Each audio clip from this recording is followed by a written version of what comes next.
Well, welcome back again to Growth Group. So excited to have you, high school students. Again, I just want to keep reminding, I love the fact that there are so many high school students right now, even outside of your growth group, going to be going through the same study that you're going through. And that just gets me excited. So welcome. Thanks for being here. Thanks for choosing to be at group again.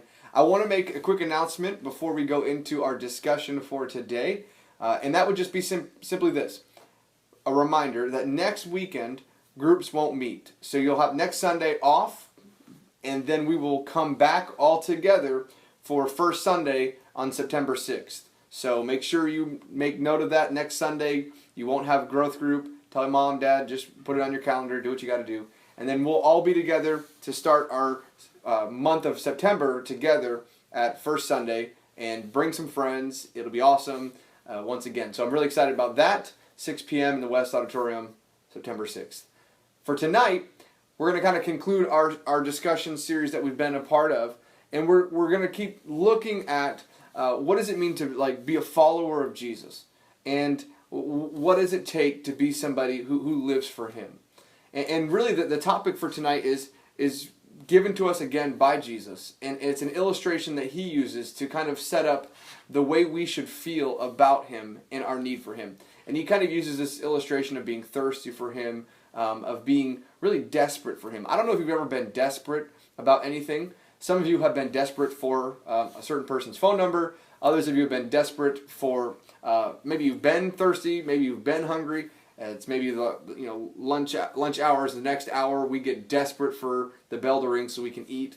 When we're desperate, man, we'll do anything and nothing will get in our way.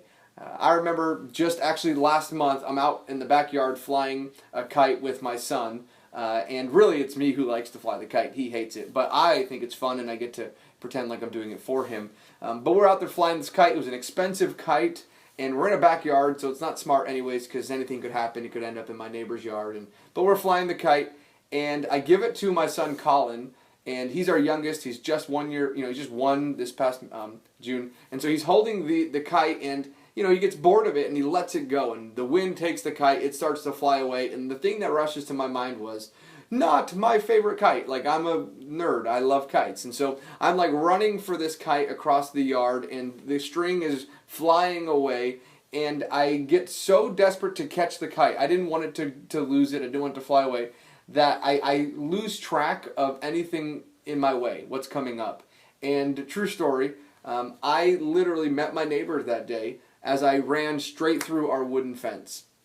And I can't make this up. I had some friends over who were there just literally peeing their pants watching this happen as it unfolded. But I literally knock over the entire fence. I go through it. But the good news is I saved the kite. And I felt so stupid, right? But the reality was I was just so desperate. I was going to do anything to catch that kite from flying away. When we're desperate for something, when something matters enough to us, we'll do whatever it takes. And I think this is kind of a great way to jump into today's discussion. Just this reminder of Jesus sets up this picture of you and I being desperate for Him. And so I want to kind of ask you, what would it look like in your life if you were desperate for God? Desperate for Jesus, the way He suggests. And so here's how we'll start this week's discussion. Everybody take a turn going around and talk about your favorite food and what you would, like the Klondike commercials, what would you do for a Klondike? Is that just me being old? I'm looking at Kira's face. She's filming this. She says that you guys don't know Klondike. Old people know what a Klondike are. So what would you do for your favorite food? For me, if it was a Reese's Peanut Butter Cup, there'd be no stopping me, okay? Or apparently kites. So what is it for you that you would do anything for, and share that? Ready? Go.